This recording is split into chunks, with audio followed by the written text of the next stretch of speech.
Hello, and welcome to this week's Movie Math, where here comes another one, just like the other one? Kind of.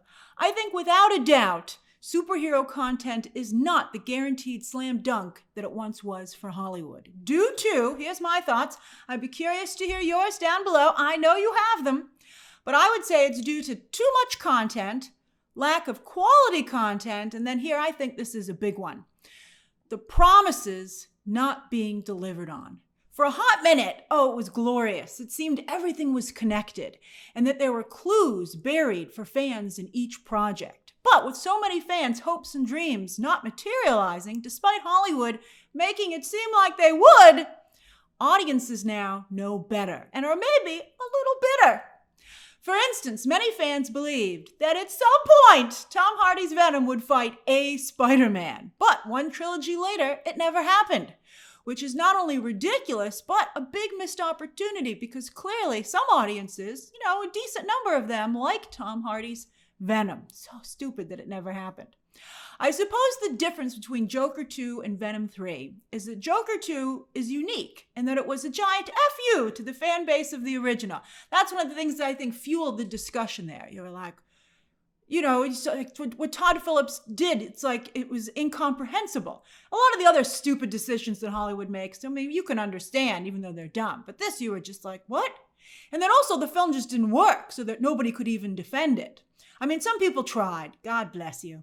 But you just can't really defend that movie. A lot of you will find out this week when it hits digital if you decide to finally give it a whirl. This weekend, it fell totally out of the top 10, and it's in a race with Transformers 1 for who will do well domestically, who will do better domestically. And I'll tell you right now, as you can see, Transformers 1 is winning. That's nuts. So, Joker 2 was like this special, unique circumstance of ridiculous, everything you can think of this bad. But I do think, so it's in its own space. I don't think it reflects as much on what's happening with superhero content overall as Venom 3 does. I do think that Venom 3 is representative of what's happening with superhero content in Hollywood today. Even with Agatha and Penguin, which we're going to discuss, not good, over in the streaming section. So last week, when talking about Venom 3's falling opening weekend projections, 120, 70, I said the movie would be lucky to open between 40 and 50. And I was right. Tom Hardy was lucky. He opened at 51. He just made it. He got a scooch above when that's what the film opened with. Not horrible on its own, but pretty disappointing when compared to how comic book movies have historically been able to open, including previous Venom movies. Now, like Fast and Furious, Venom is that rare but special gem that is kept alive by global appeal. Sure, it's dumb and stupid, but it's also fun and charismatic, and it doesn't have a lot of dialogue that can get lost in translation. And what do you know? Venom 3 is doing not only good box business overseas, but amazing box office overseas. It's like almost 3 times the domestic debut, and it is the third best global debut for a movie this year. Putting it in the same conversation as Deadpool and Wolverine and Inside Out 2. That's incredible. That's all thanks to overseas, largely China, where the film did incredibly well, a country, by the way, which has also historically loved the Fast and Furious movies. Tom Hardy says that he's done with Venom. And if Craven, and the franchise has come in, it has underperformed. But if, the worst thing for fandom would, and I think for Sony in the long run, would for Craven to kind of pick up where Venom is left off with a charismatic, beefcake lead, even more so than Tom Hardy. If Craven becomes the new Venom, I think it will just encourage Sony to keep chasing this ghost, this idea that they can make a Spider-Man movie without Spider-Man. You can't do it. Let's see. But as I said, I think that would in the long run be not good. But if Craven performs more like Morbius and Madam Web, hopefully Sony will seriously rethink how they're handling their live-action Spider-Man movies outside of the MCU. We keep telling them you need to focus on a Spider-Man. Any Spider-Man. And what do you know? These shots at the Spider Noir series that's currently filming look incredible, right? We told you, get a Spider-Man in there. I don't care if it's Nicolas Cage in like a 1940s setting. That's what they need. We'll see, but I think that they at least seem to be headed more in the right direction. and it's a star. We're going to talk. Wait till we see. I'll be curious to see how Spider Noir compares to Agatha and Penguin. And we're going to have a really interesting discussion about that in just a moment. All right, but back to Venom 3. Still, this debut, it's strong enough that while I don't think that Venom should continue, I wouldn't be surprised if unless they want to finally get a Spider-Man in there, then I'd be like, maybe he could team up with another. Let's just move on. This is what we've been doing, what we've been thinking they're doing, and it's just created a giant mess. All right, so anyway, I wouldn't be surprised if Tom Hardy, though, lands another franchise or a movie that's hoping to potentially become a franchise, because clearly the man still has an audience. They don't show up for all his movies. Sometimes he's a little bit too esoteric even for them, but he can still bring in people with the right project.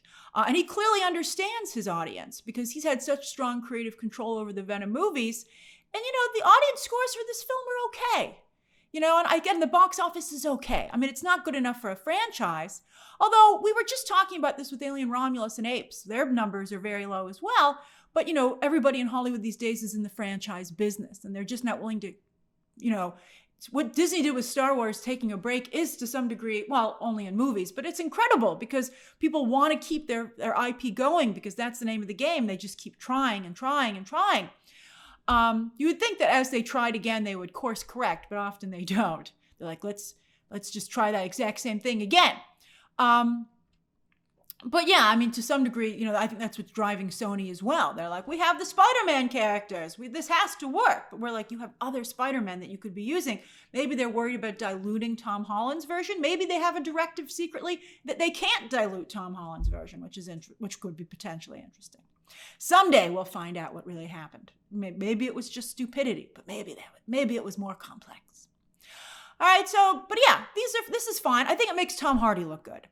As for the demos, the Venom 3 breakdown is in large part what you would expect. 65% male, Latino audiences edging out Caucasian audiences, which we've been seeing more and more lately as the largest group to show up.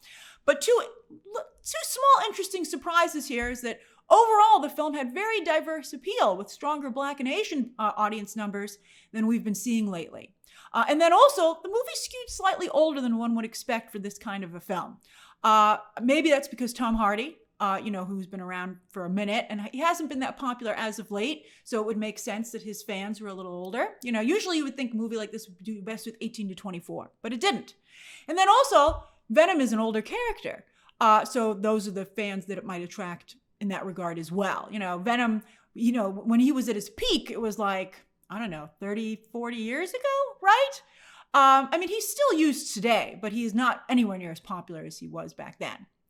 Now, some are also saying that opening this movie opposite the World Series probably wasn't the best idea. And, it seems like an excuse at first. You're like, oh, come on, nice try. But, I think that it's actually a fair point because there were games on both Friday and Saturday. And, you get ready for those games. You're getting ready for the game in the evening. So it would be hard, I think, to go and check Venom 3 out this weekend if you were interested in watching the World Series, which is with the Dodgers versus the Yankees is garnering a particularly strong amount of interest.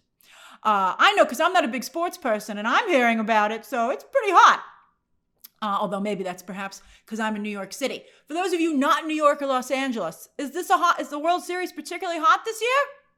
All right, and I think Venom, that's interesting because it did do better overseas where for the most part, there's not a lot of interest in the American World Series for baseball.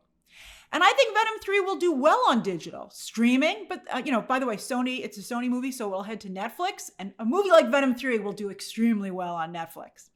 But then also there's the ancillary market. When you're in a hotel room, on an airplane, I think a lot of people will click on Venom 3. I wouldn't be surprised at all.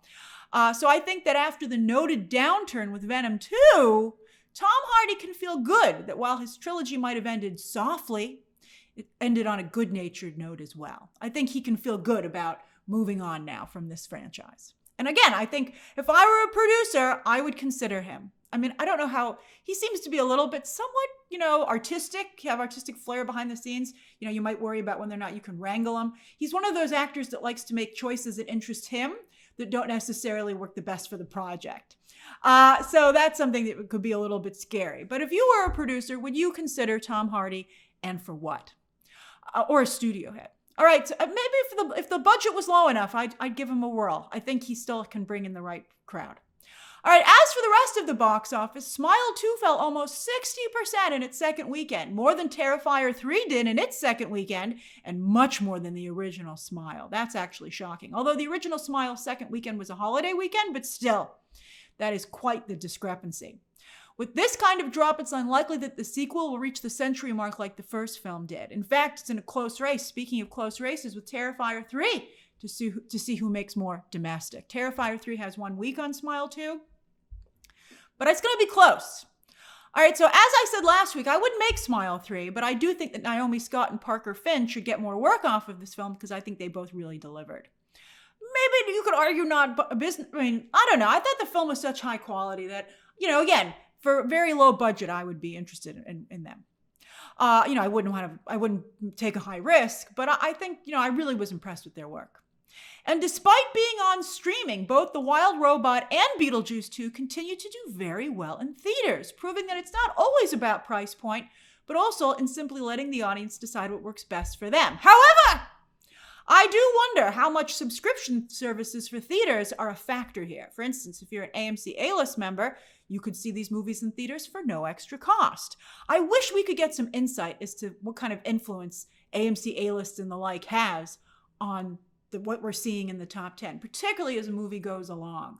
How are they used? How much percentage of the viewership, the tickets sold for the movie are the subscription service?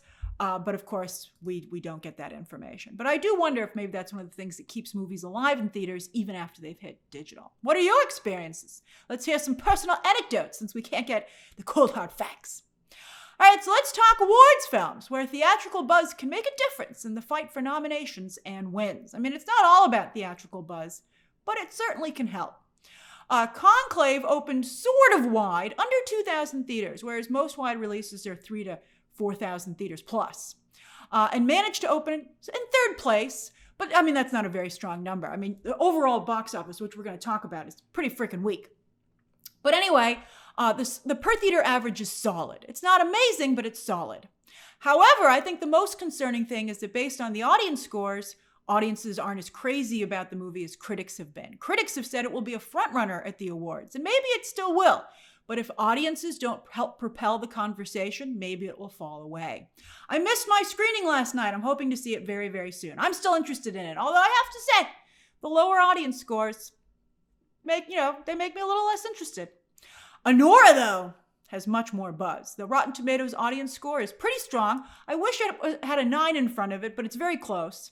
And it's still not playing wide enough to be able to get a cinema score. But the per theater average continues to be impressive. It's definitely still a hot ticket, and that will help it in the awards race. I still don't see We Live in Time as an awards film, but it seems to be doing okay as a romantic tearjerker. I suspect it will do even better on digital and streaming. Although, as an A24 film, I find it interesting that the studio's devoted fan base, small but powerful, has not been championing this movie. Same thing happened with The Iron Claw, by the way. Excellent film. I haven't seen We Live in Time, but I really liked The Iron Claw, but that was also an extremely sad movie. A24 fans, what makes you talk up one of their movies and what makes you not? All right, so Piece by Piece and Saturday Night have been outright rejected by audiences, which doesn't bode well for their awards chances. And speaking of the awards conversation, I do want to say that I think that The Wild Robot's strong box office and digital performance is going to help it, particularly because there are a lot of people, even in the industry, who want to challenge Disney's dominance in the animation field. And also Chris Sanders being someone who was mistreated by Disney and quit, although he's back to voice live action Stitch. But that's a really good story. I think that I think it'll definitely be nominated, but its chances of winning Best Animated Feature grow stronger every day. Back to the top 10 overall. Again, as I said, it's extremely weak. And I want to point out that the bottom 3 films couldn't even reach $1 million, yet we're still able to qualify for the top 10. I believe, again, lack of content is an issue here, stemming from last year's strikes. But I also think it's the quality and price of the movie-going experience that is also a factor here. I'm glad that theaters are planning to inject $2 billion into their venues to improve the experience from that regard. But I think there are two other aspects of making the experience positive that I'm not quite sure how they're going to handle. Bringing the price down, of course, is one of them. There are programs like AMC A-List, but apparently it's not enough. What are your thoughts on the current movie-going experience from a price standpoint? What gets you into theaters and what would help get you into theaters more? And then the second thing, in addition to price, so it's not just like the quality of the theater and the projection and the sound, but also price, but then also quality of the audience around you. I think there's a lot of disruptive behavior, from talking to people being on their phones. I hear nightmare stories from you guys all the time. I have my own horrible experiences. And I think it makes people who want to go to the theater maybe second guess whether they should, because they're still reeling from a recent bad experience and it takes time to recover. You want to go to the theater, but you're worried about, because it takes time and money to get there even. And that's why actually, I don't want to get into it, but that's why I couldn't see Conclave last night. And I spent a lot of money and time getting to the theater. So I think that's something else I don't think that movie theaters should underestimate how important that aspect is. It's hard to compete with the comforts of home, especially these days when people have amazing setups and so many entertainment options available to them. On that note, let's talk about streaming. In their second weekends, shockingly, things got even worse for Agatha All Along and The Penguin, and they did not look good last week. This is their second episodes for both of them. The Penguin is still nowhere to be seen, although, of course, it did now switch to Sundays, so that, you could argue maybe that's a little bit of a factor, although Sunday night has never hurt House of the Dragon in its ability to get into the Nielsen charts. I mean, The Penguin's not only is it not on the overall chart still, but it's still not on the acquired. Well, Agatha, also not on the overall chart, it is still on the originals chart, but it dropped. It was on 8th place with its debut episodes last week, but now it's at 10th place, in danger of falling off even this chart.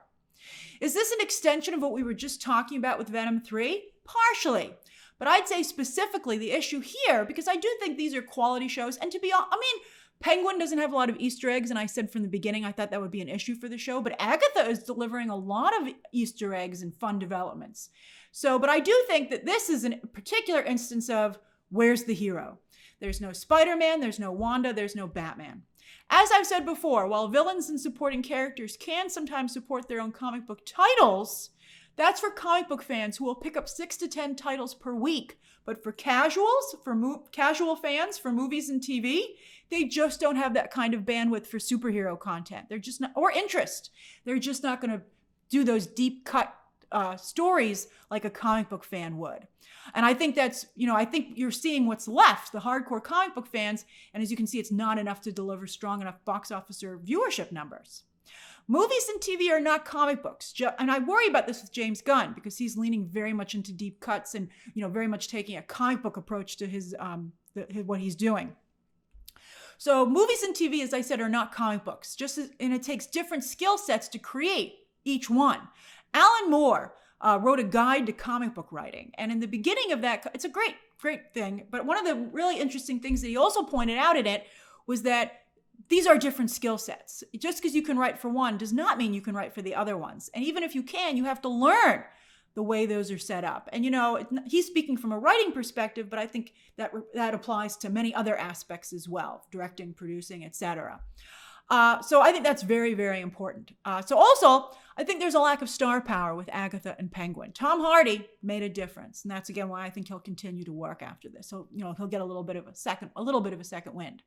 There are no big names in either Agatha or Penguin. Now I know some of you who are fans of these actors might be insulted and take umbrage with what I just said. But come on, that even though they might have, name recognition, they don't drive ticket sales. They don't drive clicks. Colin Farrell has long struggled with an inability to get an audience, no matter how talented he is. He just, for some reason, nobody wants to see him. So I think that, lack of star power is another big thing. Now, both Disney Plus and HBO have been doing a strong publicity push for both these shows, putting out lots of headlines about their impressive performances. This latest one for Agatha is impressive, more than double what HBO claims that The Penguin has been doing with its best performance, 1.8 to 4.2. So maybe, even though it went down in week 2, as we just saw, at some point Agatha will start to rise up in the Nielsen charts. As for The Penguin, HBO has compared its performance to The White Lotus. So I was like, all right, let's see how The White Lotus did on Nielsen. And I checked, and season 2 of The White Lotus, which is also, it counts as an acquired show, splitting its views, there's partially viewership on HBO. Nielsen's only counting the viewership on Max, although I think more and more people are watching just on Max.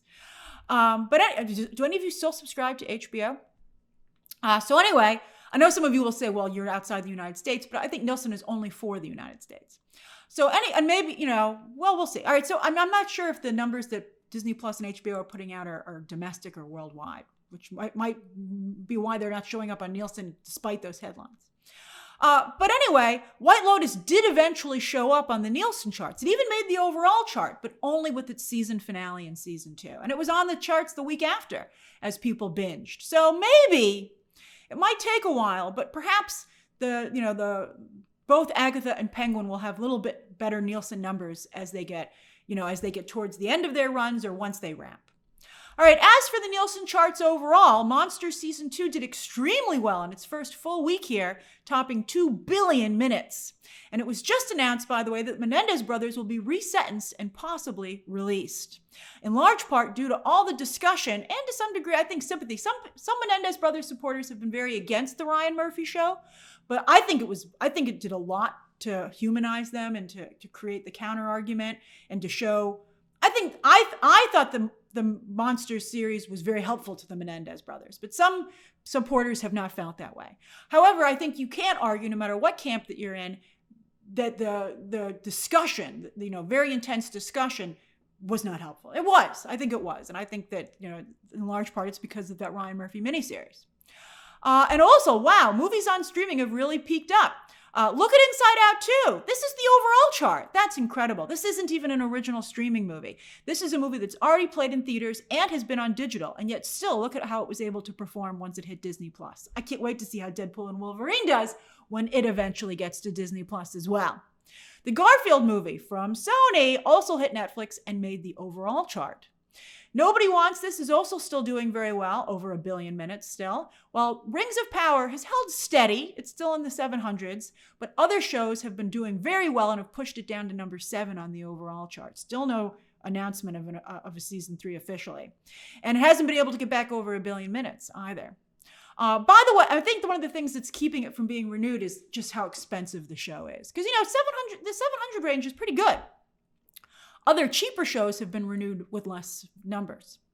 By the way, over on the actual movies chart, I want to point out that Wolves, look at the number. It's high up on the chart because the chart's so bad.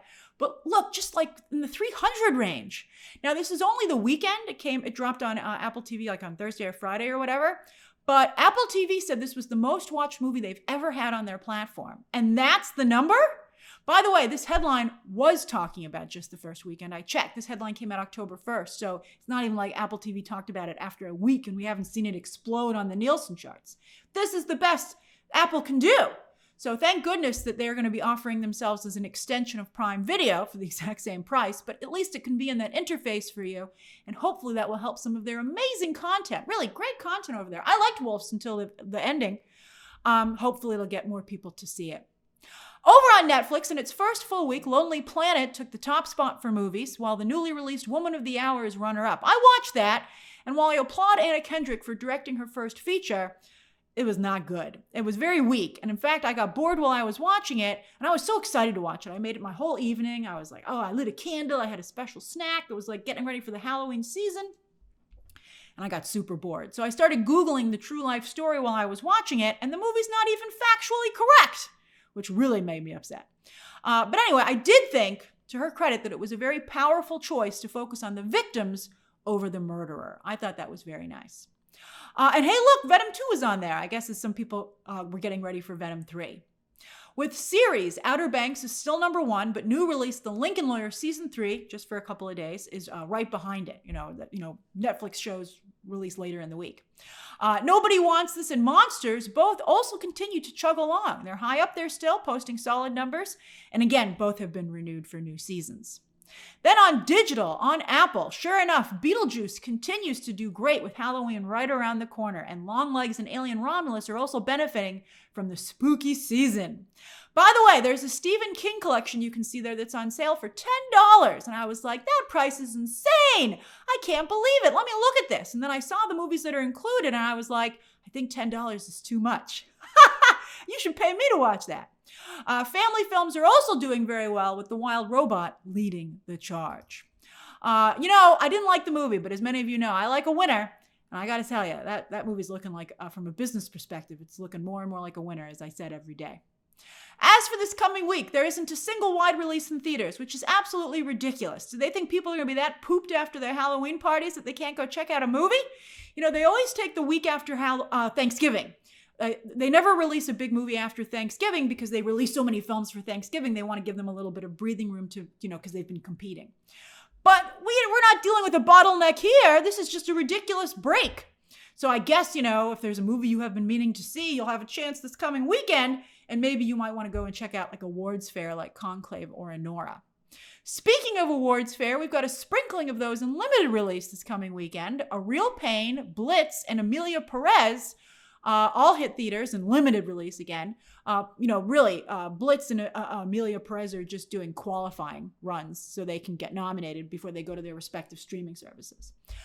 Plus Here is actually getting kind of like a semi-wide release, similar to what Conclave did this past weekend. So that's probably playing in a theater near you, or relatively near you. Also, Warner Brothers is releasing Juror Number 2 in a handful of theaters, but is largely hiding what could be Clint Eastwood's final movie. In fact, rumor has it, they're not even going to report the box office numbers. Disney did that for Young Woman in the Sea. That was a great movie. So we'll see what whoever can find Juror Number 2 and whoever decides to see it, we'll see what the word on that movie is. And if maybe there's something horribly wrong with it. All right, on digital. Yep, there's Joker 2 dropping Tuesday, while on Halloween you can stream The Substance on Mubi. Somehow this obscure streaming service got itself an exclusive. And it's weird, even though Halloween is on Thursday, there are no scary original streaming movies dropping to take advantage of the holiday. That's really weird. All they have is Netflix has a documentary on Martha Stewart, where it showcases her surprisingly spicy past and how she went from that to household name and business mogul. And I guess, she also did some time. So that could actually be pretty interesting. All right, anyway, as for shows, the 2-episode season finale of Agatha is on Wednesday. That should be a pretty big deal because they've been delivering a lot of big surprises and big deal things already. So Jack Schaefer should go all out for these final 2 episodes. And if you've been waiting to binge, your opportunity, you could start the day before Halloween because, the 2 episodes, final 2 will drop that night. But you could also give yourself a nice little marathon on Halloween itself if you've been waiting. Tonight, Lioness returns to Paramount Plus, which Zoe Saldana has actually been doing a great job promoting along with Amelia Perez. If I were the producer of Lioness, I'd be like, thanks, Zoe. And Disney Plus is dropping, this is kind of for the holiday, the entire new season of Wizards of Waverly Place on Tuesday. While on Thursday, The Diplomat Season 2 drops on Netflix. I don't know why it's dropping on Halloween, but let me tell you, what a show. They gave me the screeners in advance. It's somehow better than the first season. I love the first season. Oh, you should be watching this show. I'm a big fan of this show. It's just as good, but then Allison Janney joins the cast. She's in the final 2 episodes. She blew me away. I was like, wow. And she'll be a big part of season 3, which has already been greenlit. Get on this train. It's amazing. Also although you can wait till after Halloween, obviously, because it's not at all. Unless, there's spooky stuff happening in the world, but, it's not Halloween specific. All right, also on Thursday, Hallmark Plus gives you a Halloween and Christmas mashup as only they can. They're the holiday experts with season 3 of The Mistletoe Murders. I gotta tell you, that title is not only funny, but I'm like, oh, that sounds pretty good. It sounds like some pulpy, trashy novel. You'd be like, all right, I'll read it. This is season 3, by the way, so people are watching it. Maybe you're one of them. Do you watch Mistletoe Murders? Is it good? Where would one find Hallmark Plus? All right, and that's this week's movie math. Somebody must be able to find it because Hallmark is a juggernaut of holiday movies. All right, so that's this week's movie math. What have you been watching? What do you plan to watch? And what are your movie and TV plans for Halloween this week? I'm thinking I might rewatch Poltergeist maybe this week a little bit. Got a lot of other stuff going on. But, it's hard to pick something because we've all seen these things so many times. So I think everybody would benefit from recommendations down below. All right, share your thoughts down below. Subscribe today. And of course, as always, you can check out some more videos right now.